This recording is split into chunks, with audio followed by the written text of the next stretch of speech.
probably want to close that. Yeah, we'll bounce outside. Yeah, just because Noise. exactly. And people will come through just yelling. Yeah. We're live. All right. All right, we're officially live. It's the Spinnin Backfist MMA show. Let me take these headphones down. We don't need these. We're all wearing the gloves. You see them. PFL. We're here to talk PFL with the founder himself. New Donn fighter Davis. signings here. Yeah, 3 new fighter signings. Three new PFL Challenger fighter signings. You brought us That's the real reason presents, why we're and here. you said it makes you feel like a different type of power when you put them on. I feel the power right It's that ISIS power. now. Boom. We're gonna Not the spar bad after. ISIS. No, the good ISIS The power. good ISIS. The good ISIS power, of course. Yeah, Yeah, that's yeah. Yeah. Right. But we're here to talk huge news in the PFL. A new investor in the PFL. We're in New York. New York's one of the most famous New York Yankees of all time, Yeah. AROD. Well, a couple big investors. So one, Alex Rodriguez. Yep. Not only an investor. Barstool guy himself. Yeah, not only an investor, but joining the board of directors. Oh, that's huge. So big deal. Yeah. Right, remember, he's only done 2 things that big: the Timberwolves and now PFL. Wow. So not just an investor, but really working with me and the team strategically and leveraging his network and expertise on our next chapter of growth. So exciting, big deal to have AROD. But also second, look, Edgar Brofman's venture capital firm, Waverly Capital. Okay. No slouch. They built Fubo. They built Oh. Roku. They built The Athletic. They were the Wow. first investor in all those. And Fubu's great. Edgar himself, right, own Universal, own Warner Music. So nobody knows more about global intellectual property and Mm. content than Edgar's firm. Probably nobody knows more about sports fans and some of the new sports models than AROD. So for us to have both those guys as new investors, great for the next chapter. Yeah. And really their advice, their network, their platform, be great. How long has that been in the works? Like, how long you been working on this whole thing? I'm always working. Yeah. I'm uncool. I'm always working. Remember that line from Jaws, we're going to need a bigger boat? Yeah. Yeah. Right. So my goal at PFL is to get everybody who's interested in MMA as one of our partners, whether it's an investor, a board member, an employee, a media partner. So I'm always working to get people in our boat. Look, I've talked to you guys before. Yeah. There's 600 million MMA fans globally. Yeah. Big deal. Second biggest behind football or soccer, Big but I behind call it soccer. football. Yeah. UFC is a great company, but it gives them 30 events a year. There's going to be a number 2, number 3, number 4 company that's worth several $1 billion. Mm. So I want everybody in our boat, that's interested in building MMA for fans, interested in building MMA for fighters. So I'm always working to get people in the boat. Is AROD a fan? Did you talk to him about like MMA at all? Like Man, it's a great specifically? Look, it's a great question. I almost want to say, I don't want to speak out of turn for him, but my reaction is he approached it like I did. I wasn't an MMA fan. Remember, I started Yeah. this league. Yeah. You told us that I at the saw first interview. big business opportunity. I thought it was the best investment that you could make in sport for this decade. Mm. And then I became a fan. Yeah. That's my sense from Alex, is Okay. that he really does his homework. He's smart, he's prepared. And I think he saw this as the biggest growth sport of this decade. And then he became a fan. That's my instinct. That's really cool. We even say, and we've talked about it after when we interviewed you, and like just when we are just talking on the podcast, fighting, like there's no language barrier with fighting. It's very obviously It's universal. It's universal language. Yeah. Like obviously there's little details within it. Like once you become like a really devoted fan, but anybody can watch fighting. It's like, oh, this is MMA or this is boxing, and you go out there and they fight. Football, American football, is difficult to explain to someone who's not from America. Even people from America. Baseball, imagine explaining baseball. Hockey's a wild concept if you think about it. And so it's almost like you kind of, and I get why it's such a great business opportunity, because you kind of think about it for a second, like, wait, there's all these fighting fans across the world, and there's only one organization. Obviously, there's Bellator and there's been others, but it seems like it's not ever been like fully second or capitalized.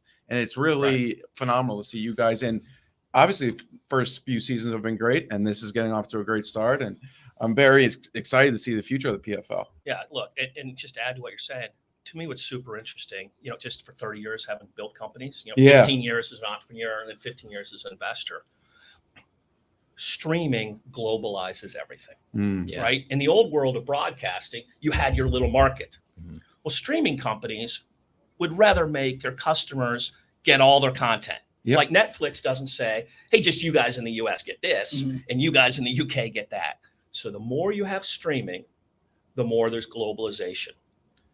MMA is the only sport that's top 3 in 150 countries for the reasons you said. Yeah. 1, easy to understand rules, but also 2, super short. Fights are 12 to 15 minutes. Yep. So mobile, India and China, there are no TVs. Yeah. You see everything on mobile. Yep. Africa, no TVs. You Yep. see everything on mobile. So when you think about the world to build on short form, mobile, high action, and young, combined with streaming, 10 years from now, where MMA will be as a sport, exponential from where it is today. So interesting to think of that, and just like globally. And when you think about the clips that come from MMA versus other sports, That's too, what I like was a about to say, knockout yeah. is more a 10-second knockout on Instagram. It's more appealing than a home run or a 100%. tackle, or like every knockout is a little more different than the last. Well, and even for us, look, we have a 500 fight library. Yeah. Old fights. With some great fighters. They do 50% of the audience of the initial airing. Well, how many of us watch non-live sports in any other sport? Yeah, true. All right. I don't watch anything. Yeah. It's a good Like, I'm a point. huge Bengals fan. I went to the Super Bowl. I haven't watched the rerun of my No. own Super Bowl of my team that hadn't been there for 35 years. Uh-huh. Okay? Of course. Nobody watches anything in any other sport except for MMA. They'll Yeah, watch a we rerun of a rewatch fight. fights all the time. They watch fights all the time. They're 10 to 15 minutes. They're high action and they're super interesting. Many ways to win and lose. So to me, it is the most valuable intellectual property content and becoming more so. And it's super scarce. So that's what I see as a business guy. And that's the kind of company we're building. I'm No, just so you making guys sure it's still obviously live. have the vision. I think the biggest thing that you guys have, you can correct me if I'm wrong. I mean, getting with ESPN is massive. Yeah. And I think that's a move that you guys, I mean, obviously the UFC's done it too, but some of the other competitors, I think you guys were like so smart in doing that early. Like that's such a big deal. And the UFC's obviously seen the big growth now. Obviously, I can imagine you have too. Huge, just like very smart move. Look, I appreciate it. And I got to credit Jimmy Pitaro and Burke Magnus, top 2 guys at ESPN, Okay. for 2 reasons. One, they understand that MMA is a growth sport. Uh-huh. And they understood it before anybody else in media. Really? They saw what was going on. They signed UFC Yep. when nobody else would pay up, right? The old, call it word on the street was they paid too much. Yeah. The new word on the street is that's the best deal ever done. Yep. Right? Yeah. It's the #1 performing sport for ESPN Plus. Oh, Every I media believe company it. wishes they had that deal, and those guys did it. And the second thing is, then they went out and got PFL after they did UFC, and they said this is the only other premium product in MMA. I mean, there's a lot of other products, as you said, but the only other premium, and it's differentiated. Right? Yeah, We're the sports totally season different, format, yeah. regular season, playoff, and championship. So they're both good. They're both different. We have Big Ten and we have SEC football. Yep. Yeah. We have multiple NFL packages. 100%. Let's have both these PFL. So I really credit them. Look, do we do hard work? Do we put on a good product? Are we always selling? Of course. But you need somebody else to also have the vision. It's like soccer too. I mean, soccer has Premier League, Bundesliga. You could go on and on, Serie A, La Liga, and so does ESPN Plus. They have various. I think they have La Liga now and Bundesliga, and MX. yeah. So and it would be cool to kind of see because I'm a big soccer football fan, and it would be really cool to see one day and it's probably a little bit down the road. And we talked about it with you with the Bellator PFL thing, but kind of a Champions League version of fighting. Like it's like, oh, if you're top 5 in your previous season, Yes. then you get into it where it's PFL, Bellator. I'm blanking on other ones like Fury, etc. And I'm just thinking from a soccer fan perspective, it would be pretty cool. Well, look, the one thing, and I talked to you guys a little bit about this. Great fighters with Amanda Nunes being the 3rd in the weight class. Yeah. We'll do that. We'll do that on Pluto. We'll do that on Earth. We'll do it now. We'll do it next year. Uh-huh. We'll do it on their network. We'll do it on our network. And fans will watch Yeah, whenever it so happens. we'll be. We're creating- trying to set that fight up on our podcast. We had Scott Coker on. We brought Yeah. that up to him, and we were like, "Let's talk about this." We had Kayla on. We had Cyborg on. We And? had everyone on. Everyone's reach out to me. He's like, tell them. Yeah. We Don't will. tell us on social Okay. media. Have them Brother. reach out to See, me. there's- That's what we've So been there working you this are. thing out. We've been trying. All right. If that so fight you guys- gets made, you can if have you us to guys- thank. It happened here. Yeah. I knew I brought these gloves for a reason. No, yeah, guys. No, yeah, we're now. That is what he really invested Here's in what bank it is. now. He's like, yeah, have Here's him what reach it is. out to me. Scott and I are going to come back here and thank you guys. Yes, You're welcome. you're welcome. Thank you guys. It'll be co-promoted. Bellator, PFL, Spinnin Backfist. We'll all be Exactly. on the weigh-in And stage. you know what? I'm going to let Scott's brand come first. I'm going to have it to be a PFL Okay. after Bellator. It'll be a Bellator PFL wow. branded. That's how creative we are. And how bad you want that fight to happen, For obviously. fans. Yeah. Do you know what I'm saying? For fans and for fighters. Yeah. It's interesting because Cyborg, fantastic. Mhm. I think she's the best woman fighter. Just- I think Cyborg's the best woman fighter ever. Yeah. Yeah. Wow. Remember, she's won 4 championships, Yep. 4 different organizations. A PFL belt would be her 5th. And she's been around through Mm. different eras too. When you Yeah. look at the fighters that like started when she started, a lot of them, the game passed them by. Right. Like No- Cyborg is still at the top. No one's ever won 4, let alone 5. She's it. Okay. Kayla's going to beat her. Would be interesting. But let's see that. Mm-hmm. Like, I always start with, I want to see that. Yeah. Oh yeah. And fans want to see that. So to me, we're going to be creative and flexible and innovative. And you guys get to sit Kate's side because you made it happen. Boom. Look at Boom. And that. And then- we're in. But like, think about the ramifications for that of like potential. If it happens, which it seems like both you guys are interested in, like who knows what can happen for? I mean, then like a promotion in the future. CrossFit Yeah. and like Amanda Nunez sees that and it's like, wait a second, these two girls are getting much like everyone's focused on them. I need to get involved, and then it's like because Amanda, one of the biggest UFC stars, then UFC starts calling, and then it's like we're already seeing it. It seems like Habib at Eagle FC is a little bit more into the cross promotion thing too. He said this morning that he was talking with Bellator, and that I mean Eagle FC with PFL would also be another thing. It seems like everything, like the sport of MMA, and you've said it a billion times, it's just growing by like the second. Yeah. It's on fire. And once again, I got to compliment UFC for being the trailblazer. Mhm. And this sport is growing 20% a year as a sport. But think of it. There's still only, if you added up all the revenue from the big 3 companies, Mhm. UFC, Bellator, and PFL, Mm-hmm. it only totals 1.5 billion. Soccer's 30 billion. Yeah, 1.5 Oh, billion is like Basketball's 30 billion. So MMA is 25-year-old sport. Basketball's 75. Soccer's 125 as a business of sport. So, we all took that business class, that growth curve. yeah. MMA is very, very early in the growth curve. It's no different from the internet in 2000. Yeah, you're on the internet, but the money hasn't started getting made in the internet like it is now. Mm. Things evolve, new products happen, new companies emerge, new money is made. That's the start of MMA now. And as a fan, I think you have to love your just like as a fan hearing you talk about it. I mean, I really appreciate your willingness to just take risks. Like you have Yeah. no fear. It seems like I'm just doing these things where I feel like other companies have like not wanted to do that. You're just like, let's do it. Let's do it. Let's do it. Well, look, the big thing that we announced today, which you guys will love because you're disruptors, you guys think different, is we announced a new super fight pay-per-view division. And a lot of this capital from this new round is going to go toward we're open for business for top fighters.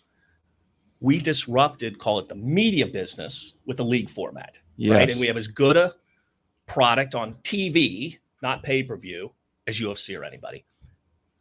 But until today, we've never been in the pay-per-view business. Mm. So if you're a pay-per-view fighter in that quality, you're Conor McGregor, you're Usman, you're John Jones, you're people who, Kayla Harrison next year, you're so good, you're top 2, 3, 4 in your weight class. Yep. Your economics demand you fight on pay-per-view. Mm. Yeah. Well, until today, we've never been in that business. We've only been in the media business so far. Starting in 2023, outside of the league format, we're going to put on 2 super fights. Okay. And as of today, we're open for business. Well, we're going to do 2 things different, just as we disrupted before. Fighters will be true economic partners in their fights, 50-50. Wow. That's awesome. 50-50 For pay-per-view for shares. pay-per-view shares. Wow. So they will share 50% of the revenue of their pay-per-view fights. Never happened in the history of MMA. Number 1. And number 2, until now in pay-per-view, it's been a 1-company town. Yeah. It's now a 2-company town. Yeah. If you're a fighter, you have choice. And when you have choice, you have opportunity. Yep.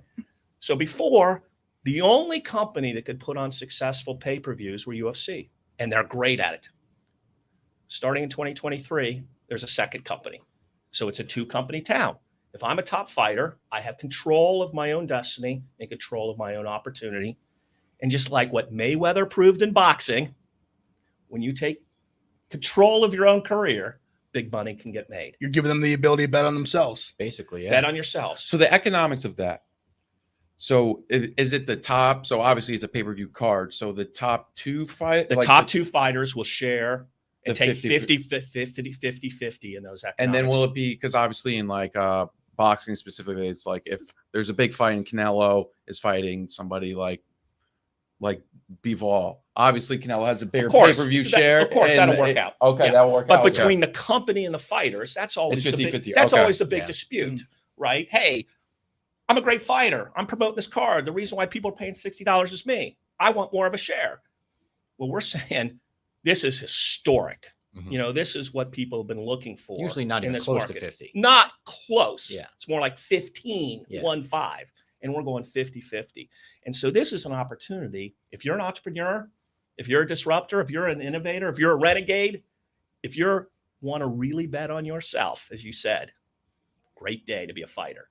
And if you're a fan, great day, because more interesting fights are going to get made. So to me, what I'm most excited about this new capital we raised today is that's where more of the money is going. Over the Some next new 9 free months, agents. we're open for business. Yeah. There'll roughly 1/3 of the top fighters are free agents in the next 2 years. They got a choice. There may be some companies sweating right now. I know. Yeah. I was thinking like Nate Diaz has 1 fight left. There's some big Right. stars out there. But I just keep coming back to fighters and fans, fighters and fans, fighters and fans. Yeah. Great day for fighters and fans. Absolutely. When you're in that free agent business, but you also have like kind of a friendly rapport with the other companies, does that get interesting when a fighter goes up for free agency and you're kind of bidding against other companies?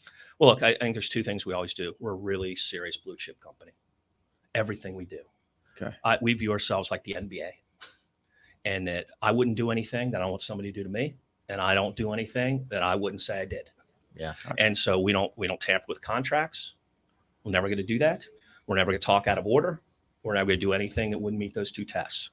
And provided we do that, I think everybody will feel fine, you know, about competition. That's interesting. Do you have like former experience in business of stuff like that where you're like almost having to get free agents in? Because that seems like it's something like almost a shock to jump into when you're trying to do that. No, look, I started the league from scratch. It was an idea in my head. Yeah. I didn't have anything. Yeah. I have a single fighter. And now our league roster, 25% are ranked in the top 25 in the world. Remember, that's the same percentage as UFC. Now remember, I don't have Conor McGregor. Yeah. I got Kayla Harrison. Mhm. Badass. And our rank and file are as good as their rank and file on every Friday or Saturday. We didn't have anything. We didn't have a media deal. We didn't have Ray Sefo. We didn't have 17-time winning George Greenberg. Yeah. We didn't have 17-year veteran Pete Murray from the NFL. We didn't had have the nothing. octopus yet. We had nothing. We didn't have a logo or a name. Yeah. So to me, I'm a competitor, and our company is filled with competitors. This ain't nothing feel it. different. For Yeah. us. Yeah. But yeah, we can feel like that competition There when you you're talking, and even over Zoom, when we spoke for the first time, like probably a month or 2 ago. Yeah. Afterwards, us 3 were like, "Wow!" Like you can feel the passion through, Yeah. like even the Zoom, which is a lot harder because obviously it's like, Yeah. you know, it just feels a little bit fake. But in person, you can feel it even more. It may be because we have the gloves on. The Because gloves. you have Is that- to- is yeah. that it? exactly. I think your words are fine, but more than the gloves. Yeah. If I had the gloves, it'd be like Talladega Nights. I'd be jacked up on Mountain Dew, right? Yeah, no, yeah. Right. I couldn't sit here. Exactly. Awesome PFL season so far, though. Do you have Yeah. any personal highlights, your favorite moments from it? Wow. You know, I'd name a couple. Look, what I always love about the season, you guys have heard this from me before, is it's unpredictable, just like sports. That's what I love about the PFL. Champions, underdogs, redemption, surprises, right? Yeah. So to me, redemption stories. Rory McDonald and Showtime Yep. Pettis. Yeah. Okay, look, these are 2 former champions. Yeah. Pettis on the Wheaties box, first time Yeah, ever in yeah, MMA. Yep. and he got his ass kicked last year. Yeah. But you know what? He didn't make any excuses. You've heard him say, I underestimated the talent in PFL, and I underestimated this is the toughest test in MMA. Because I got to come into the season 100% ready to fight 4 times in 7 months. He even told us that when we interviewed him. Yeah. He was like, the season format messed me up the first time I did it, and it was a lot harder. And he was like, I had to approach it differently. This is not fighting 1 time every 11 months where you can kind of peak and rest. Mhm. So to me, what I loved is he's like me. He came out with a chip on his shoulder to prove something. Yeah. And I loved it. And you could see, 1, the execution, then 2, the joy. Same with Rory. So redemption stories are underway. Both are headed to the playoffs. And will that redemption culminate in a belt?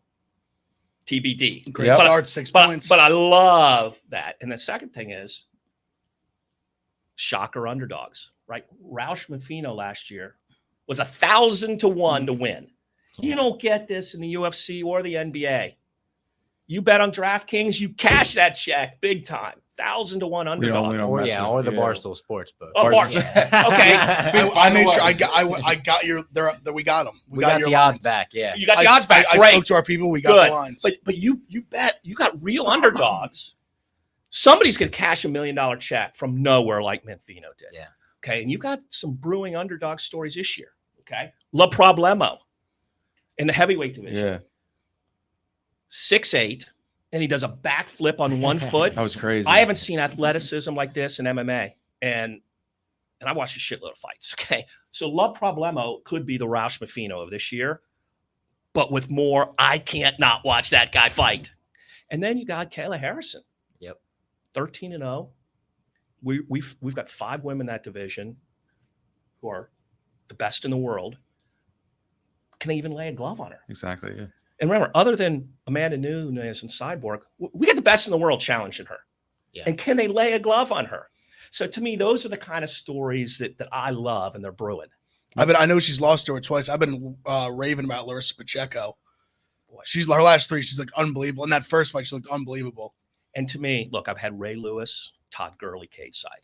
You want to talk about some tough dudes? Yeah. Yeah. And what they say about watching is these guys are tough dudes. Okay? Oh, yeah. And when they see Pinchenko, who grew up in the favelas,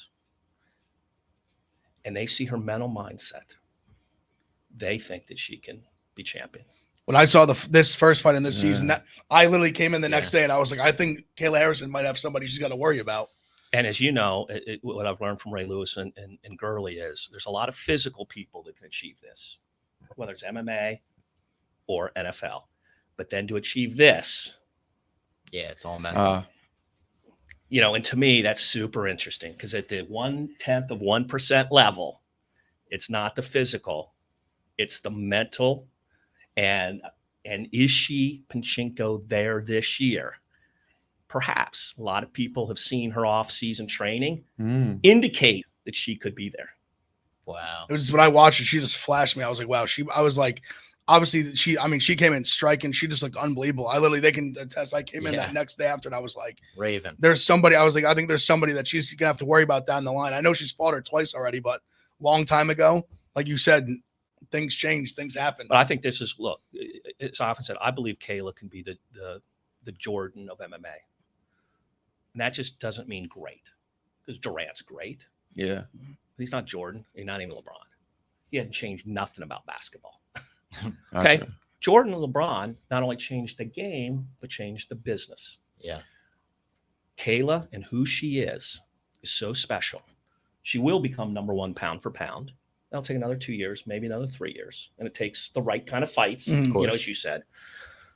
But I think she could change how people are paid, how people are endorsed, how people think about MMA athletes, how people think about women fighters, a lot of things. And that's Jordan-esque or LeBron-esque. And to me, that's part of the mission that I love partnering with her on and what we've talked about for her career. And that's something to see because you see great fighters all the time, but you don't see stuff that you go, I saw that. In MMA, we've talked about it before. MMA, I think, is the sport that's pushed women in their organizations as much as men. Like it's nobody else can. I can't think of another sport that does that. Maybe tennis a little bit. Tennis, actually, yes. To me, those Tennis, are the only two. Yes, the Yep. only two because of obviously the Williams sisters and whatnot. But what happens in MMA, I think, is something that is often like underlooked because like fighting is like, oh, it's like alpha, like aggression. But there's things we see in MMA and the pushes behind in almost every organization, how they push women and specifically in sports. And we're seeing it more in other sports too. But MMA has been ahead of that. And the face of the PFL right now is a woman. Yeah, and no question. and Who that promotes like how much she loves being a mother as much as she Yeah. promotes fighting, Yeah. you know? and that's like I think that's special. And I mean, fights here for us personally, I mean, I personally like the women's fights as much as the male fights, and I get as hyped for them as I do for the male fights. And it's I think as a sport, it's special. I agree. And look, this week there's a lot of discussion about equal pay, Yep. you know, in women's sports. Yeah. And look, there is a lot, but you know, some changes this week. PFL since the beginning, 5 years ago, had the same championship prize for women as men. $1 million. $1 million. Yeah. This is way before any other league was pari passu, okay, on pay. No, 100%. And today, the highest paid fighter is Kayla Harrison Of course. in the PFL. She deserves it too. She Oh, deserves yeah, it. yeah. So to me, I deeply believe in meritocracy, not just in sport and business and life. And that's what I love about the PFL, Yeah. right? Because we all want a shot and we all want to be able to earn our way. And to me, being able to get that without BS, without politics, without a bad boss, that's what we all want. And so to me, I love that Kayla's our highest paid fighter and that she deserves it. Yeah. All right. I think No, that it was was awesome. I think that was all we got for you, Don. Next time we'll grill you even more with the gloves back on. We'll have to put the gloves on. Maybe a for the interview. grappling That'll be a session. tradition. Yeah. Yeah, you know, a little Muay Thai, Yeah. maybe a rear naked choke Yep. that I try to escape from or Yep. something. Well, you guys are great. You earned the gloves, and I'll see you. I next appreciate time. you coming Thank in you the so office. much. Yeah, finally getting to do this, not Right. over Zoom, but in the office. So Yeah, hopefully thank you so when much you're for back in making New time. York, you're always welcome. Okay, thanks, guys. Thank you so much. That was awesome. Let me go. We're still technically live right now. Yeah. don't say So anything once problematic. yeah. But thanks guys for tuning in. Share, like, subscribe, the whole nine. We appreciate you. And Spinning Backfist will be We're throwing over to Bobby Laing and Shizzat the Rizzat say. Yep. We're throwing over the Bobby Laing and Shizzat the Rizzat, Rough N Rowdy this Friday. Welcome back to the Spinnin Backfist MMA show, ladies and gentlemen. It is Robbie Fox. It is Big Ev, and we are here with one of the best fighters we've ever had on the show. It's Shizzat the Rizzat, ahead of Rough N Rowdy. We got it going down this Friday. I can't wait. Shizzat, you're getting back in the ring. It's been a while since we've seen you in the ring. How are you feeling? Talk to us about just the excitement of getting Rough N Rowdy back in your life. Dude, it's literally life-changing because, you know, we were supposed to have some fights in Tennessee, and it was supposed to be like one after another. There was this whole schedule already laid out, apparently, going to my home state in Tennessee. It's supposed to be like a couple months after each other. And then, like, the date started coming up, still didn't hear nothing, and I was like, okay, so what the hell's going on? Then the date passes. Then I try getting hold of the promoter. Me and him were pretty tight. Never heard nothing back from him. So I was like, okay, what the hell's going on? Then I start hearing rumors that Rough N Rowdy might not even be a thing anymore. And it was just, dude, it was like fucking devastating. You live for So- Rough N Rowdy, right? That's like, this is your favorite thing in the world. Yeah, dude. Yeah, that's what I'm saying. This is like what I was meant for, man. Like I said, I've been doing this shit since I was 15 years old, literally recording. Me and my buddies recording each other on a cell phone, talking shit to each other. Then going and boxing like in my sister's kitchen or something and recording it and watching it back. You know what I mean? Just for fun, dude. You know what I mean?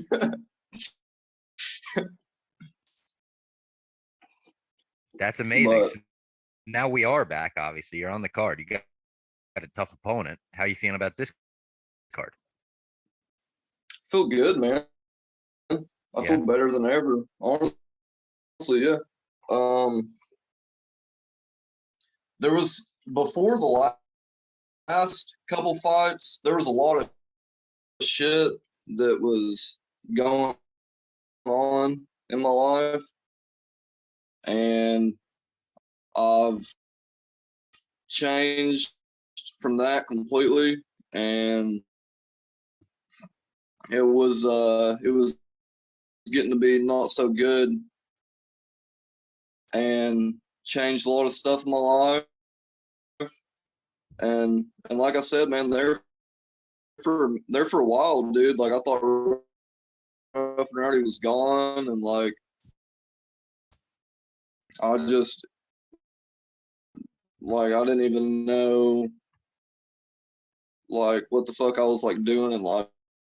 Because whenever Rough N Rowdy comes around, man, it like gives me focus. It gives me like direction, and it gives me drive, like something to focus to. And I don't have to worry about anything, any outside distractions or nothing like that.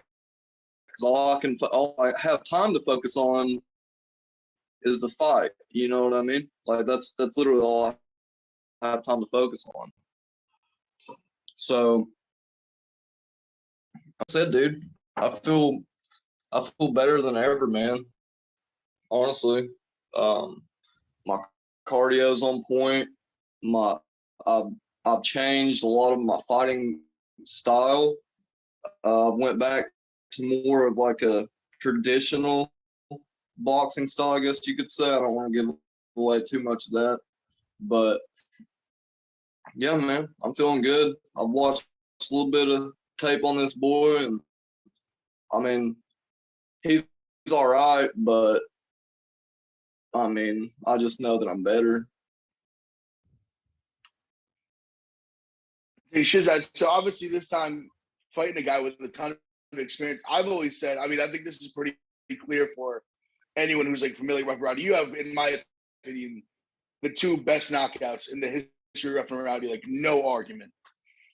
Just fighting someone like this with a ton of experience, does that get you more fired up than, or would you rather fight someone that you know is gonna just walk into like a massive right hand? Like, just fighting someone with all the experience, like, does that get you more charged up than just somebody that you know you're gonna run in there and just knock them out?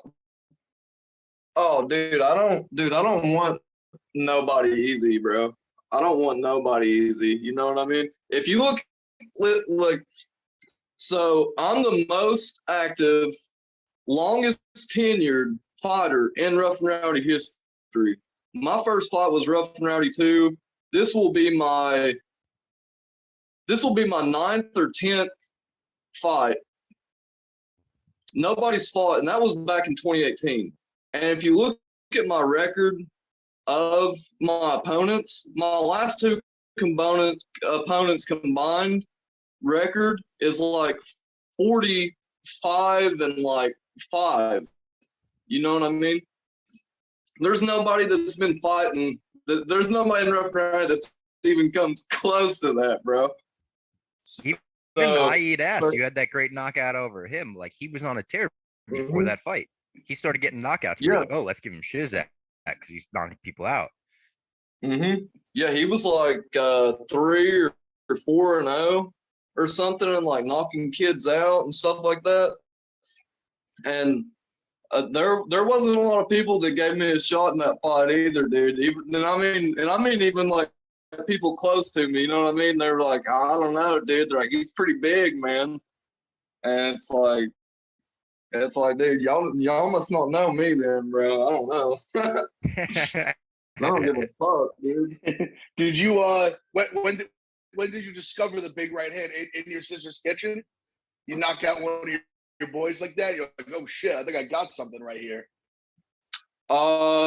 It may have even came at an earlier age, dude. I've been fighting since I was like 6 years old, dude. You know what I mean? So, but yeah, whenever the first time I ever put on a pair of gloves, I was 14 years old, and a bunch of boys from my school used to go down there to this place called the O&B, this parking lot down there, and they had a basketball court and stuff.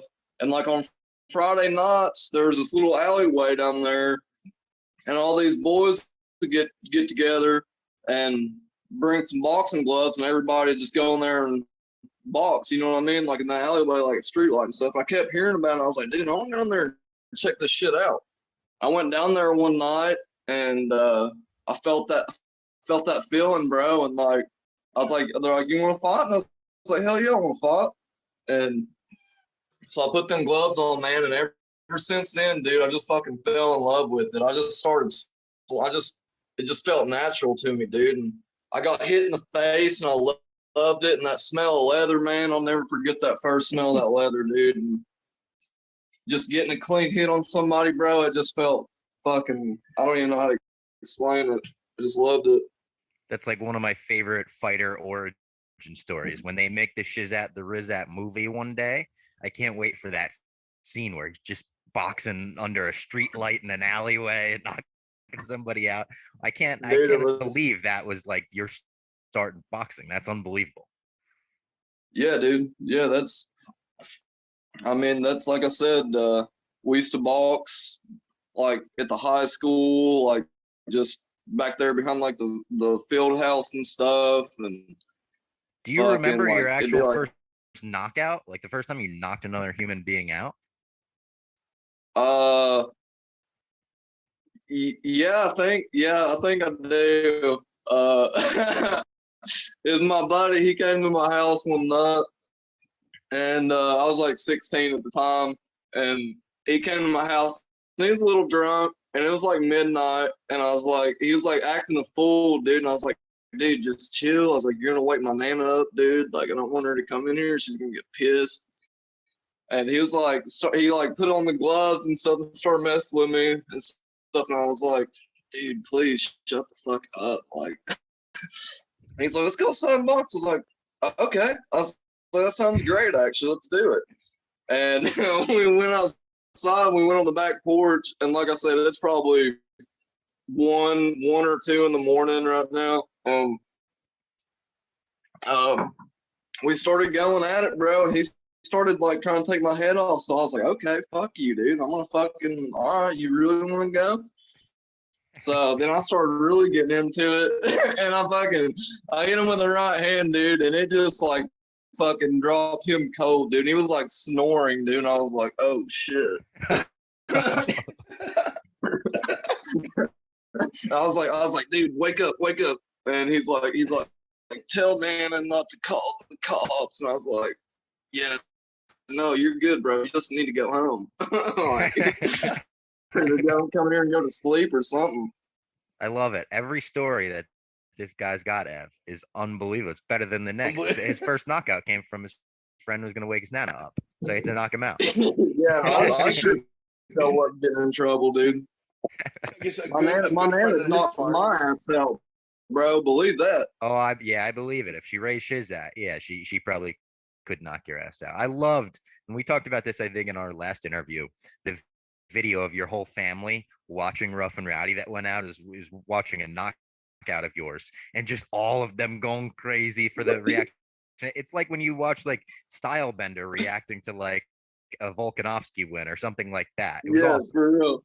Yeah. Are they watching every Rough N Rowdy for you?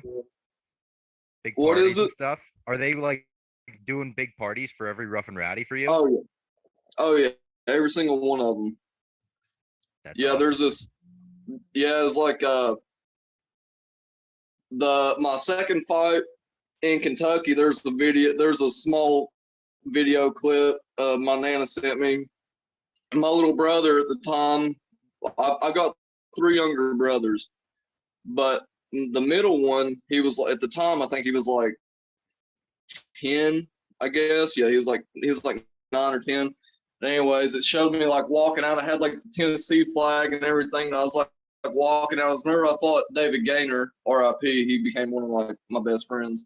But my little brother's like getting all excited. He's like, "There's Shane!" And my nan's like, "Hush, Logan." I don't know. It was funny. Like, they walk out. He's like getting outside and stuff. It's cool. I love that. I love the whole Rizzat family after seeing those videos. It's like what a great fighting family we got here in Rough N Rowdy. I can't wait, Shizzat. This is going to be an awesome fight. Any final predictions for the fight?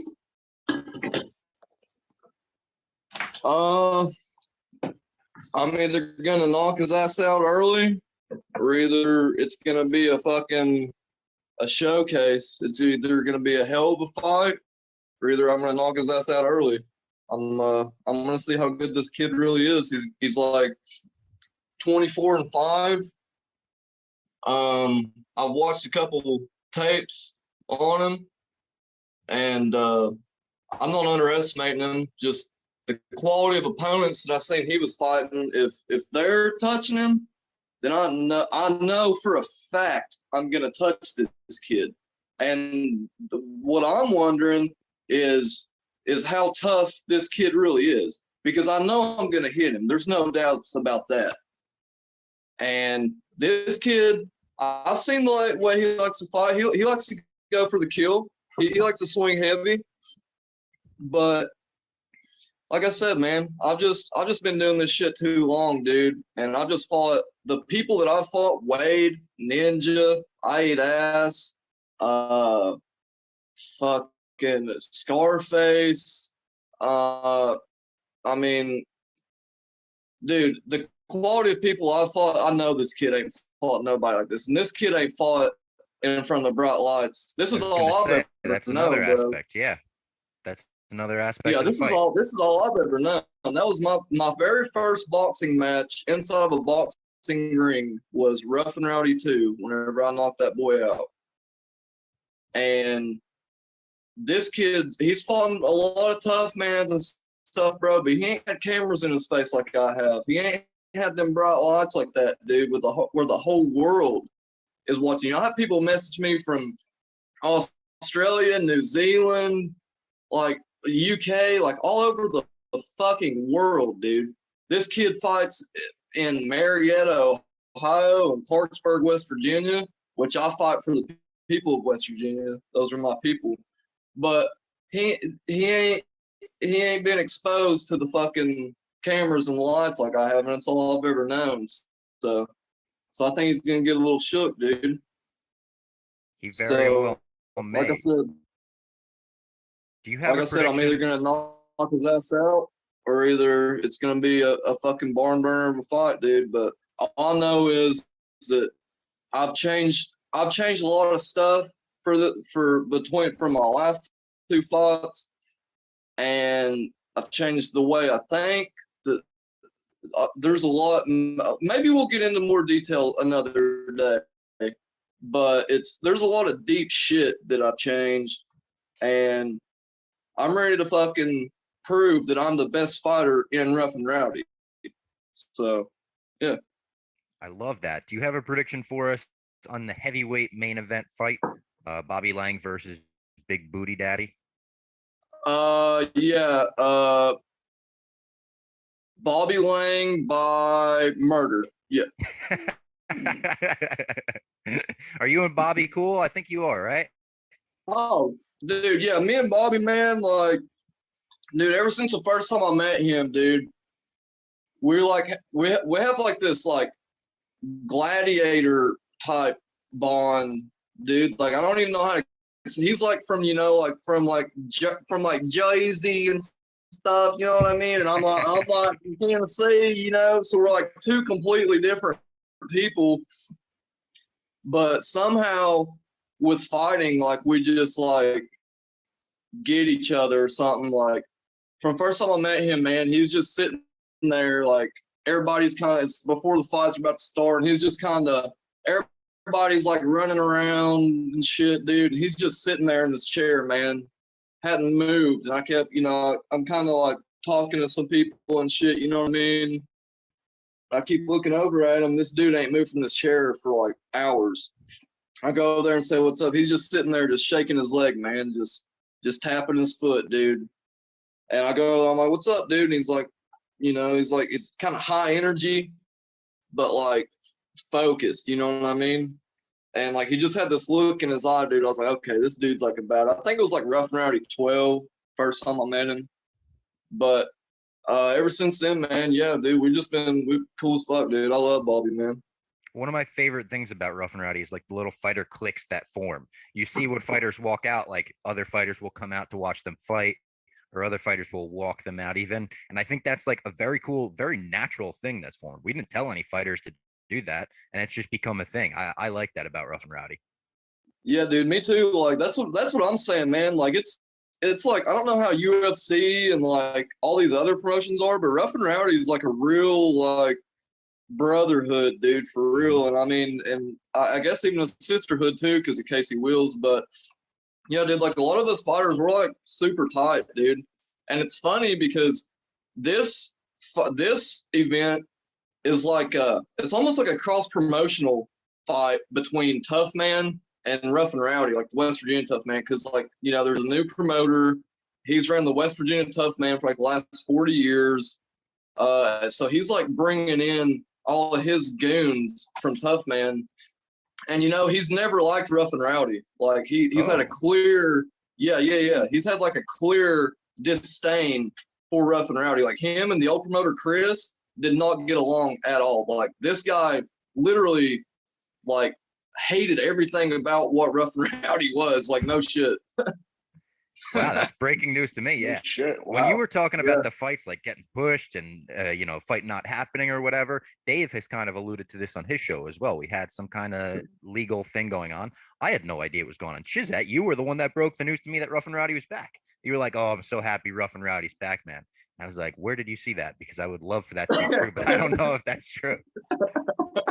Shizzat's getting the news before me and Rough N Rowdy. Yeah, dude. I always like to. I've got a little insider info. You know what I mean? You're like also the Ariel Hawani of Rough N Rowdy. You've got the breaking news, but you're also a fighter. Yeah, that's a good way to put it for sure. All right, Shizzat, we cannot wait to see you step back in that ring. I'll see you later this week. I'll be down for Rough N Rowdy. It's on Friday. Buy rnr.com. You're not going to want to miss this. Like Shizzat said, it's like the cross promotion. We're getting Tough Man versus Rough N Rowdy. This is going to be an awesome, awesome, awesome card. I think maybe the best card. The quality of fights, it's going to be nasty, dude, because a lot of these boys have there's a lot of experience going into that ring, so it's going to get pretty nasty. That's what we want to see. All right, Shizzat, thank you for the time. Can't wait to see you do your thing. Appreciate you all. You're fucking best in the game, bro. I'm telling you, dude, you're fucking taking over the fucking MMA world and shit, bro. The combat sports world, bro. I'm telling you, fucking best in the game right here. Appreciate y'all. Thank you, Shizzat. All right, welcome back to the Spinnin Backfist MMA show. We are now here with Bobby Laing, the Rough N Rowdy heavyweight champ, undefeated at Rough N Rowdy. He's the king of Rough N Rowdy. He's got a huge fight this Rough N Rowdy, this Friday, against the big dick booty daddy, who has been talking all sorts of shit. Ever since his Rough N Rowdy debut, he's been calling you out. He's finally got you. Bobby, how we feeling? I'm feeling good. I'm ready to fucking shut this clown up. I'm sick of listening to him and listening to him now for fucking months. I can't wait to just beat the fuck out of this guy and put him in his fucking place. Do you like the trash talk? Do you not like the trash talk? Does it get to you? How do you feel about all of it? I normally don't care, like one way or the other. I don't like the fact that he keeps talking about my wife. Like, you know what I mean? The way I see it is like, if you're a fighter, that's part of it comes with the territory, like talking shit to each other, that's fine. And I'm all for that. Say whatever you want to me. I don't give a fuck. You know what I mean? You want to talk shit to me, you want to make fun of me, go ahead. But it's between me and you. Like, leave my fucking family out of it. Like, I don't talk about other people's family. I mean, it's just supposed to be like a little bit of respect thing between fighters. There's certain lines you shouldn't cross. You know what I mean? Leave people's wives and people's family out of it. That's just it's that simple. You want to talk shit about me, go fucking head. But that's it. You're fighting me. You're not fighting anybody else. So I don't know why you're talking to other people. Do you think, like, if you see the big dick booty daddy at the weigh-ins or beforehand, we're going to get like scuffles here? We were worried about, like, there's a lot of animosity here. Is he going to come at you? Are you going to go at him? Or are you just leaving this for the ring? That all depends on how he acts and what he does. See, I always act professional at these weigh-ins. I would never, you know what I mean? I go to these things and I come down there to win the fight in the ring. I'm there to fight in the ring. I'm not there to fucking get in a street fight. So I go to the weigh-in and I act professional. And even as much as I would love to punch this guy in the face when I see him, I'm not going to, because I'm there to fight him in the ring. I'm not there to get in a fight at the weigh-in. But with that being said, you know, I don't know how he's going to act, because he doesn't act professional like I do. So I don't know what he's going to do.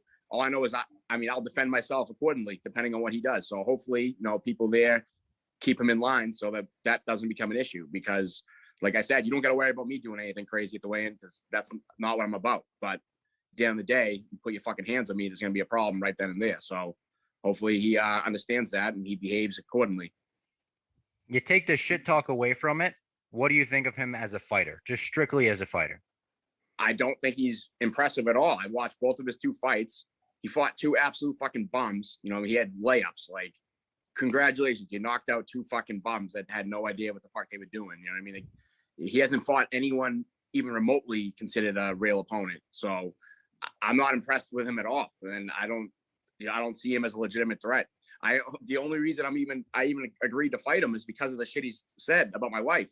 So I guess he's smart in that regard, because I don't consider this guy on my level at all. I was hoping for a much better opponent, and you know, otherwise I wouldn't even waste my time with this guy. But he talks so much shit that I didn't really have a choice. I kind of got backed into this fight. Like, hey, I gotta fucking shut this kid up now for all the shit he said. So congratulations, he talked his way into a title fight. Going obviously, like you said, you're almost it's kind of like going down in competition. Last fight, you obviously fought Pac-Man Jones, a dude I'm sure NFL fan, watched on TV, all that, like big time athlete. Because of all the shit talk, do you think this win, like if you win, I think you're gonna win. If you win, do you think this win will be sweeter than the other ones because of how much shit he talked? Yes and no, because yeah, I'm gonna be glad to fucking put this kid in his place and to fucking shut everybody up. All the people that support this guy, I want to fucking throw it right in their face that, you know, they bet on the wrong horse. You know, I live for that shit, like just shutting up the fucking haters. Are there people supporting this guy? Not to cut you off. Are there people supporting this guy? Yeah, there's a lot. There's like an army of fucking trolls, okay, like to his disposal. Like all these kids commenting on everything, fucking messaging me and shit. Like he has an army. There are all these like fucking insecure little fucking pussies just like him that, you know, rally behind this guy's like bully mentality. You know what I mean? Like want to be fucking alpha males, but at the end of the day, they're just fucking keyboard warriors. You know what I mean? Talking shit from behind a fucking computer. But yeah, he's still got an army of people that support him. But like I said, I'm just gonna throw it right in their fucking face when their little fucking hero, you know, hits the fucking canvas. But the other side of that coin, I'm not even gonna feel good about it because, like we already discussed, I consider him beneath me skill level. So, you know what I mean? Like, if there were betting odds on this, I think I'd be like a -800 favorite. So I don't, you know what I mean? I want to fight people that I want to advance. Like I want to beat people that are considered, you know. I want people to be like, oh yeah, damn, Bobby just beat that guy. Like, that's good. Like, I feel like when I beat this guy, people are going to be like, you know, he took an easy fight. He fought down in competition. So, but let the record reflect this. I didn't want this. This fell into my lap and you guys, everyone wanted to see it. You know, obviously the Barstool community wanted to see it. So I didn't have a choice. I had to do it, but I'm going to fucking destroy this guy. And then it's going to be like, wow, yeah, maybe next time we got to get Bob a real opponent because you put me in there with some scrub, I'm going to beat the fuck out of him, plain and simple. When you say a real opponent, you have like someone in mind when you say that? Is it someone from Rough N Rowdy or like someone from outside Rough N Rowdy? Do you want to fight more of the like Frank Gore celebrity boxing types? Yeah, any and all. You know what I mean? Whatever comes our way, if it's a good, you know, someone's going to be a good opponent that is going to, you know, sell fights and it's going to be a, you know, a big deal. I want to fight all those people. You know what I mean? Frank Gore, we were obviously talking to Frank Gore a while back about possibly fighting him. I'm down for that. He just knocked somebody the fuck out the other day. I saw that knockout on his first pro fight. Like, let's do it. I'd fucking fight him tomorrow if you guys set it up. Pac-Man wants a rematch. I'm down to fight Pac-Man again for a rematch. Hopefully we can get a longer one, you know, 5 rounds instead of 3. Yep. Like, obviously, as long as you guys can get, I'd do as long as we can do. But you know what I mean? Like, that's what I mean. There's people out there on the table. Like, I got a few other people in mind that I want to call out too. I don't want to reveal it just yet. Definitely. I want, you know, legitimate opponents, not fucking scrubs that knocked out a couple of fucking nobodies from West Virginia that think they're fucking tough. That doesn't surprise me. We talked in our last interview about like your training regimen at this point. You're like training like you're a pro boxer, basically. Yeah. So Yeah, it's like it basically, makes yeah. sense that you literally, you want to continue along that path and just keep getting better. Yeah, exactly. I just want, I mean, I want to keep moving up. Yeah, I consider fighting this guy a step backward. So, And when you say that, I whatever. assume you think it's going to be a quick night at the office for you then. Yeah, I mean, it's tough with 1 minute rounds because, I mean, like I'd love to sit here and say I'm going to knock him out in the first round, but it's 60 seconds. You know what I mean? If he fucking hugs me the whole time, it's going to make it difficult. And that's how I see it going. I see a lot of him. You think he's I going see to a come lot of out and him- hug you? I don't think he's going to come out and try to hug me. I think I'm going to fucking overwhelm him and he's going to resort to hugging me like what a lot of the guys I fight end up doing because he's never been hit before. He fought 2 fights. He didn't get hit once in either of his 2 fights. So, Yeah. I mean, he doesn't He know came what it's like forward to a get lot, hit. though. That's why I was kind of like, this is a good matchup because I feel Yeah. like he might try to bring it to you. I fully expect him to try to bring it to me. I just don't think he's going to have what it takes to do so. Fair enough. So I'm going to meet him in the middle of the ring and we'll see what happens. But if I'm a betting man, I'd be putting my money on me, not him. Minus 800 odds. I mean, you Yeah, have to put a like, lot of if- money on you. Honestly, I think I'd have to agree with Bobby. Yeah. I mean, Bobby's chin has been tested. I mean, Turman, he's had some vicious knockouts. I mean, Yeah. if he could knock, he could knock Bobby out. I mean, Bobby took it to him. So, Who was I the think hardest I think puncher that you faced in Rough and Rowdy? Turman, definitely. It was gotta be Turman. Still, in 3 years now that I've been boxing, I've spotted like so many fucking people. I've been hit so many times. Obviously, I have 6 fights. I've done smokers. Like, you know what I mean? Like, I've been hit a million times. Still to this day, the hardest I've ever been hit was Travis Turman in that fight. Like, that was the Wow. closest I've ever been to getting knocked out. Like, I got hit in the first round, like right after rip, and I like saw stars. Like, I like didn't know where I was for a second. I obviously like regained my composure or whatever, and I won the fight. But that was the hardest I've ever been hit in anything. You know what I mean? Fucking that's In Miami, right? Was that a Miami Yeah, fight? it was Miami. Yeah. Crazy. Wow. I mean, Yeah. it doesn't surprise me that Turman was the hardest hitter because obviously look at the guy's fights, look at his knockouts and all of that. Yeah. But just the fact that like he actually had you seeing stars is crazy. Yeah, no, I said it then. Like that's the thing. I'm not like all these other guys that are like try to like pretend like they're like invincible and like this guy I'm fighting. They're delusional. Like they, you know what I mean? It's like you're a human, dude. You're not a fucking superhero. Like, I think that's why people can appreciate the shit that I say because I'm honest and I say it how it is. Like I'm not gonna sit here and pretend like Turman didn't hurt me. Like he did. That was the hardest I've ever been hit in my life. Like he fucking rocked me. You know what I mean? I'm man enough to admit that. Like I'm not like these fucking other guys that come in there and act like they're fucking, fucking Superman. Like, nothing hurts me. I'm fucking a beast. Like, no. But the thing is, this dude doesn't have that type of power. Like, and he doesn't get that. Like, I've been hit by bigger, stronger, fucking tougher guys than him. So bring it on, dude. Like, meet me in the middle of the ring. Let's see how fucking tough you are. Yeah, absolutely. Well, I It's can't like wait the for the old- fight. It's like the old Yeah, Mike Tyson. same. Everyone's got a plan until they get punched in the face. Like Bobby Yeah. knows what it feels like to get hit. This guy doesn't know what Yeah. it feels like to get hit like that. True. And I think that's honestly, like people have been asking me, like, I think that's the biggest like difference maker in this is the experience level. Like I have so much more experience than him and he's never been hit. And that's like the first time he's ever going to be hit is going to be like in the real thing. You know what I mean? Like you want to get hit sparring leading up to the fight. So you're like prepared when you get in there. Like he's just going to show up and get punched in the face by me. Like good plan, dude. That's not going to fucking work out for you. And he's been out there like talking his shit. He's obviously had his good promos like when he's against his 2 previous opponents. But when you're in the main event, like against Bobby Laing for the heavyweight title, I think there's a different kind of nerves that come with that. And Bobby's been there so many times, and this is going to be his first main event. I think that's also a factor in all of this. Yeah. I do think like his confidence is like delusional. You know what I mean? Like he has like unrealistic confidence in himself. So I don't know. Need that confidence as a fighter, though. Is that good for a fighter to have that crazy confidence? You think? I mean, it depends who you ask. I mean, me personally, I don't think so. I think it's good to be realistic about what your abilities and you know what I mean? Because if you go in there and you think you're gonna fucking just steamroll somebody and then it doesn't work out, like you gotta be realistic and know, all right, this is how I gotta fight this guy. I gotta approach the fight like this. So having unrealistic confidence in yourself is can hurt you because you come in there and try to steamroll right over me like the last 2 opponents. It's not gonna work out. Like I'm not the same like level of fucking person that you fought last time. I'm on a different level. Like You know what I mean? I'm fucking bigger, faster, stronger than these guys. I have way better fucking defense. I have way more training. I have way more experience. And I'm not going to fucking just get hit like that. Like, he's coming out fucking just fucking throwing haymakers and connecting. Like, yeah, buddy, good luck. Like, it's called head movement. Like, I'm not going to get hit like that. Like, and every time you throw a punch at me, I'm going to hit you fucking 3 times. So good luck. Is there going to be any respect after the fight, you think? If you go out there, knock him out, and the big booty daddy says to you, you know what, it was, all business trying to sell a fight, would you respect him? Would you shake his hand, or no? It's too far. Normal at this point, it's too far. Like, no, he's already crossed the line way too much.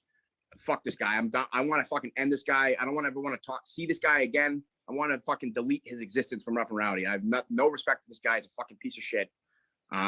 Like, listen, other guys in the past that's happened with, like, you know what I mean? They came up to me after, like, hey, I was just selling the fight, nothing personal. And I've always shook their hands and been like, yeah, dude, it's all good. Like, we're cool. We settled in the ring. It's all good.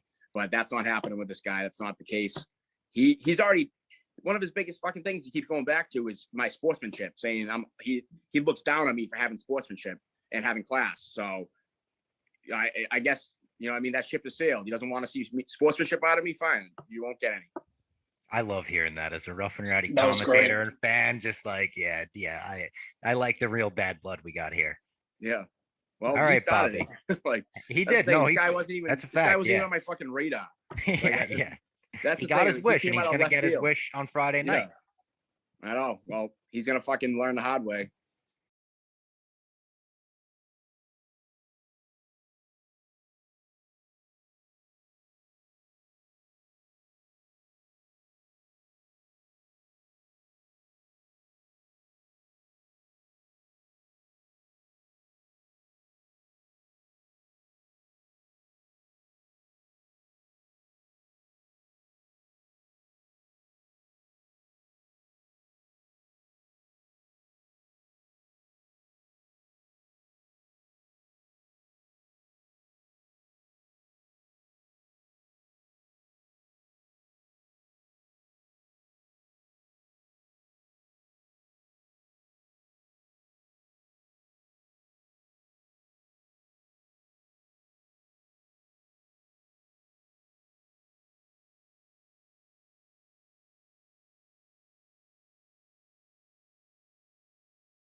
I think we got audio. All right.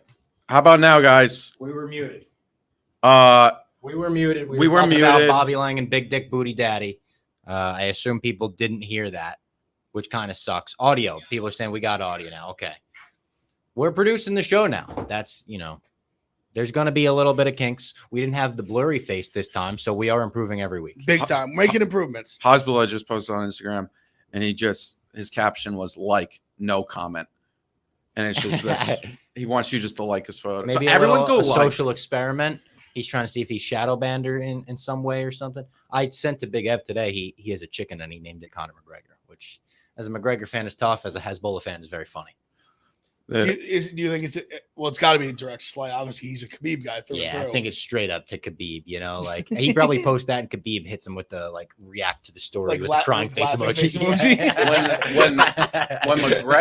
when McGregor lost last time against Poirier, he posted the video of McGregor's leg and he just like put like a billion laughing face emojis around it. So this is snapped leg. Tough. As Hezbollah are ruthless. is ruthless. He does not care. Yeah, no. I mean, we know that from his Instagram comments before too. If someone brings up his family, he goes straight to, "I'm gonna slash your throat. I'm gonna murder you." And that's why he's He like gets Patty, banned. and then he gets banned, and he's like, "Why am I getting banned?" It's like, it's like I That's why can't threaten you murder. can't tell people you're going to kill them. No, you can't. do that. Literally, and the way you're going to do it. We were talking about Big Dick Booty Daddy versus Bobby Laing, how we all kind of agree that Bobby Laing has the upper hand on him this Friday. Rough and Rowdy by RNR.com. It is one of the best non-Barstool employee fights ever. Well, you said one of the most hype non-Barstool employee fights we've ever had. I think without question, definitely the most hyped non-Barstool one. And for real sure. bad blood, as you heard in the interview. We Yeah. were like, hey, if Big Dick Booty Daddy says to you at the end of the fight, "Hey man, I was just trying to sell a fight. Can we shake hands?" Like, it's all Bobby good. Lang said no. He said no. He's gone too far. Too You talk far. about my wife like that? No way.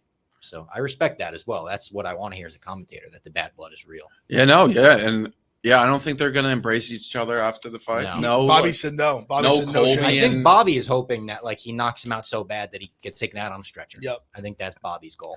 And that's probably Big Dick Booty Daddy's goal actually as well. So let's that's talk his about fighting style, as I was pointing out when we were muted. But yeah. he just do it with his chin. He chin straight up in the air, just wild, not even like uppercuts, like wild flailing uppercuts. Which have worked against previous opponents. He's never faced someone like I Bobby mean, Lang. Bobby brought up the interview. I mean, this man's coming off. He fought Pac-Man Jones. Yeah. Like Big Dick Booty Dad had fought tomato cans. Absolute tomato cans. This man fought and he said it too in the interview. I mean, he's been hit by Travis Turman. Yeah. That He man can literally walk has through that. bricks for hands. Yeah. Like no one's gonna hit him harder than Travis Turman did. No chance. Let's talk about this weekend's UFC card. It's not the most exciting UFC card in the world. I do love that Rough and Rowdy's Friday, UFC Saturday kind of makes it feel like a fight weekend in a way. Headlined by Holly Holm and Caitlin Vieira. We've got Ponzinibbio versus Piera on the card. That's a very good one.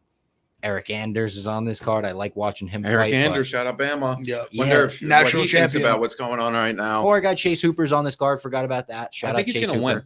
You think I hope Hooper's so. gonna win? Yes, I think he's fighting Felipe Colares. Colares. I think Felipe Colares is a guy that's like, if you're going to beat Chase Hooper, you're just going to destroy him on the feet. And I think Felipe Colares is not a guy to do that. And Chase is going to get him to the ground. And I also think UFC is to Chase saying like, hey, you've taken your legs. Yep. You've been in there and you didn't complain. Bruce Leroy. That was Bruce brutal Leroy, fight for yeah. him. But now Steven Yeah. Peterson. But now they're like, okay, we're going to give you a little bit, not like tomato cans, but a little bit more of a like, hey, if you do what you do best, you will beat this guy. So I think he is also a little bit possibly a good bet, not to put in the parlay, but a good personal bet. He's still so young, still got so much time to develop as a fighter, even as just like grow into his body. So I do root for Chase. It's tough watching him lose when he starts like just getting dominated on the feet, like you said, but I'm rooting for him this weekend.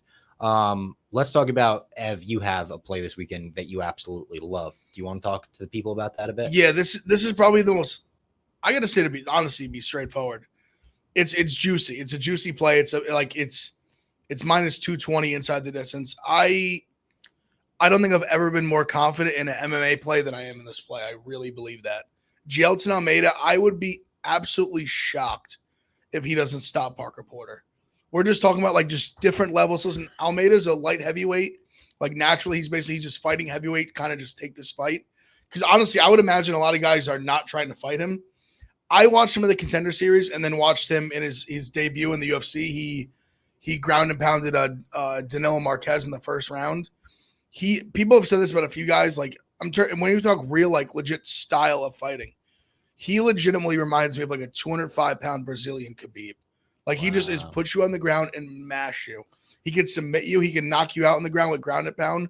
He's just absolutely ferocious. I would be absolutely shocked if Parker Porter was able to get through 3 rounds. Shout out Parker. I really, really believe that. Shout out Parker Porter, though. West Hartford's finest. He lives there. That's where I grew up. So Jack and his Canadian and his Connecticut fighters. I almost said Canadian fighters. But Parker Porter, the only thing is, like, I kind of sent him a message once and was like, hey, like, I'm also from West Hartford. I mean, he has like nothing. he has like 7,000 followers on Instagram. So we all have more than him. And I sent him a message. He didn't follow me back though. He liked the message, but I just liked the message, no response. no or anything? response either. I was like, dude, I'm from West Hartford too. Like, Damn. I'm gonna call my shit. Like I think like Almeida has legitimate like belt potential. I really I'm Wow. calling this early. Wow. Like he just He'll when have I to wa- be your guy. Yeah. when I watched him in Contender Series and then watched, I was like, this guy is unbelievable. And the guy he fought in the Contender Series was like a legit guy. I think he was 9-0, a Russian guy, and he submitted him early in the second round and was like beating the shit out of him. So it's safe to say he's going to be on the parlay this week. Do He you like anyone below him on that card for the parlay? so who I like the Or will he most. kick us off? Like so Almeida he's minus like 625 like Yeah. money line, so he's not like this amazing parlay piece. One that I had in mind was maybe a Jonathan Martinez. I do. I like like he's minus like 220, so he'd probably be the only one on the undercard Who's he that fighting? I feel good about. Vince Morales, who's not terrible, but That seems I so think familiar. Who did he fight last? Vince Morales. I'm trying to remember. I know he's fought. he fought Louis Smolka. Yes, Yes, and he was supposed to fight Nathaniel Wood. Yep. And then he lost to Chris Gutierrez, but he beat Draco. Gutierrez Rodriguez. is pretty good. He's fought a decent amount of company. He used to be in Bellator, and then he came over. He lost to Yadong Song. Yeah, I feel like Martinez definitely wins that fight. So I like the two of those probably on the early I card. like Jung Young Park. Really? I do. I think he's Against just Eric Anders? I think that's a fight similar to the Carnelosi. Who did she fight? We took her. She was minus 180. She opened the card. Oh, Gonanez. Yeah, Lupi. Lupita. I think it's very similar. They fight very similarly, but Just Jung Young better. Park is just levels above Eric Anders. What are the odds on that fight? I think probably like minus 200. Minus Yeah, 220. yeah. Park's minus like 210. Yeah. Eric Anders is a dog I like though. Like, Yeah, not- actually, funny. He's putting 1,000 on himself. oh really? Or I Just think he did $1,000? already. He put 1,000 on himself at plus 180. All right. I mean, I don't expect him to be a crazy high roller, but you would expect a little more confidence than. Yeah, that's that. 1,000. I mean, Not I don't like know that's his a tiny bet. finances. It's a big bet for me. It's a huge bet. I couldn't make Yeah, that that was bet. a big bet. Right. You got Pollyanna, the Alabama, you were Viana. on Alabama payroll too, like Cheedy. Cheedy, I like. Cheedy, I would like in the parlay as well. Cheedy's a stud. And he's He got sh- way more experience. He should have than been in the his opponent. UFC way before he was. I mean, he's came in just been not. He had I think his last fight he knocked out Burial in like 20 seconds or something, like early first round. Is his Knocked him out opponent bad. making his debut in this fight? UFC debut? No. No, he's been around. No, he's been okay. No, he's got a bunch of fights. Dusko's been around. He's got a bunch of fights. I like Cheedy though a lot. I think Cheedy's a good parlay piece. And then if we want to do Holly Holm as well, Yeah. It's always good to have the main Yeah. event in there too. We could do home. And you can kind of at the Preacher's end, if daughter. you like, we get to the main event and you like want Hedge- to hedge it. hedge it out, you can. If not, I mean, we won't. I like Pereira. I But- was actually going to say I like Ponzinibbio. Okay, so I was then gonna say I like staying away from that fight. in the I don't like it for the parlay parlay. like either way. Like I don't feel that confident, but I think I like Pereira, Ponzinibbio in that. Pereira's a guy who's taken a lot of steps forward. Like he was kind of like almost like a meme fighter, but He still does those I mean know, fighter things, I though. know. That's why, like, I wouldn't Here, be I'll- confident going against my- Ponzinibbio with him. my liking Ponzinibbio is I think he's just a super tough, durable guy. Obviously, he got knocked out by the leech bad bums. He's been in some like wars with like Beza and the Jeff Neal fight recently. Yeah, Who Jeff Neal is very good. Yeah. I just think when it comes like especially a 3-rounder, I'm just so much. Pereira is like so big and like just like muscular that I feel like he always comes out hot and he fades. gas. And I've seen even in the same, I saw it in the Beza fight with Ponzinibbio, like he just gets stronger. Like I feel like he just gets better and better. And I feel like this is a fight where you could see, even if you wanted to go live, maybe I'll throw this out too. If Pereira like clearly wins the first round, jump on Ponzinibbio live because I think he's a live dog to go in there and win Oh, like it's a good second, call. third round and win the fight. I just think he has a little more of that like that dog in him. I've seen a few fights, even the Nico Price fight with Pereira. I've seen him fade. The Chaos Williams fight, I felt like he faded later in the rounds. Even just and he's- like, and he's if not you a big- bet on him. He's gonna do some meme shit that's gonna be like, you're gonna be like, come on, just fucking. He's win the gonna fight. he's gonna jump off the cage and because he has these big explosive movements. He wastes it's energy. It's a lot of energy. And these muscular guys, I think there's this misconception about them being in great shape where like you take way more oxygen for that big Definitely. muscular body. yeah. Definitely. that I just think Ponzinibbio can grind out a win. It's I mean it's a close fight. It's I a like Ponzinibbio. like Ponzinibbio. What I'm seeing is plus like 105. Like it's super close fight. I'll probably betting Ponzinibbio, but I think especially I'm gonna bet him, and then if he loses the first round, I'm definitely gonna take him live. So what do we like for the parlay? We named like maybe 4 fights. So I got it right here. Okay. I say there's my say was gonna be Martinez, Almeida, Cheaty, and Home. If we wanted to get crazy, we could throw Park in there too if you really like it. I just worried that like I agree with you in theory. I just think it's always tough with like two power punchers. But I do agree with you. Like he definitely is the much more like experienced guy.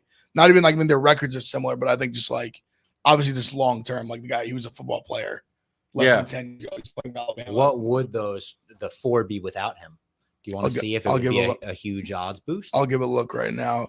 See, when you get to 4 or 5 legs like that, it does make a pretty If big we could difference. Get crazy with this and win some units here, I'd be. Let's see what we got here. More than willing to throw. We're all about the units here. All about the units. What are we? We're able to get them out. Robbie now. Units Fox. I think we're up 11 going into last week. We lost, so we're up 10.1 1.5. I think Still pretty good.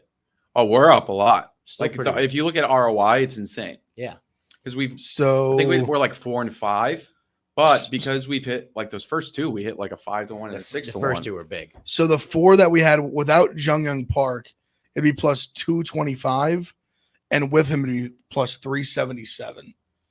I mean, that's a big boost to throw. Let's get nuts. Let's get nuts. Let's get nuts. All right, 5 don't legs. let us down, John. Yeah, 5 legs. Yeah. No, see, the problem is it's gonna be like Jonathan Martinez losing. I know, right right off the jump. Oh my god. No, positive vibes though. 5 Positive legger. vibes only. That's the parlay for this week. I hope you enjoyed the episode. Sorry for that brief audio dilemma we had there. Like I said, every week we're gonna get a little bit better on the technical side and on the. Has anything talent happened side, I like guess. headlines wise over the past? I mean, PFL was the big news today, Yep, and obviously AROD. but I feel like it's kind of been quiet. Like Poirier hasn't really said anything. Yeah. Just kind of waiting to see if they This book McGregor- that fight. Quiet. McGregor had that tweet storm, but we were live when Yep. it happened. So I'm just trying to think of And like, this card doesn't necessarily have, at least not till they're in Vegas and mixing it up with each other, like a big rivalry that we're going to be hearing about. Like, Yeah, just really the main picks. I was Almeida inside the distance. I like I said, I do like Ponzinibbio. Maybe even if you like Jung Young Park, like Jung Young Park by knockout. I don't think it's a Yeah. bad play. Yeah, I mean, it is obviously not an amazing card. the first fight of the night's an interesting fight. Like it's Sam Hughes against Elise Reed. Sam Hughes may be worth the underdog shot because Elise Reed's coming off a decent win against Corey McKenna in England. But if you remember that fight, that was one where everybody was like, Corey McKenna, just grapple with her, just fucking grapple. Fight. Yeah, I remember that. Yeah, and everyone was like, why aren't you doing that? And when she did, Elise worked. Reed didn't look that, or was kind of, wasn't great on the ground. Elise Reed is a good stand-up fighter, but we saw Sam Hughes against Estela Nunez in her last fight, and she won a majority decision, but she just grapple fucked her way to win. Yeah. So I could see that happening again on the first fight of the night. If you're looking to start your night off with an underdog shot, and then you may have another underdog shot with I'm thinking of, there's another one that I like on here. Oh, Polyana Viana. She's against Tabitha Richie. Richie. Yeah. But yeah. I don't all these other fights. Oh, also Chase Hooper. But Chase Hooper's a favorite. Or He's a dog. Yeah, okay. So then I like Chase Hooper.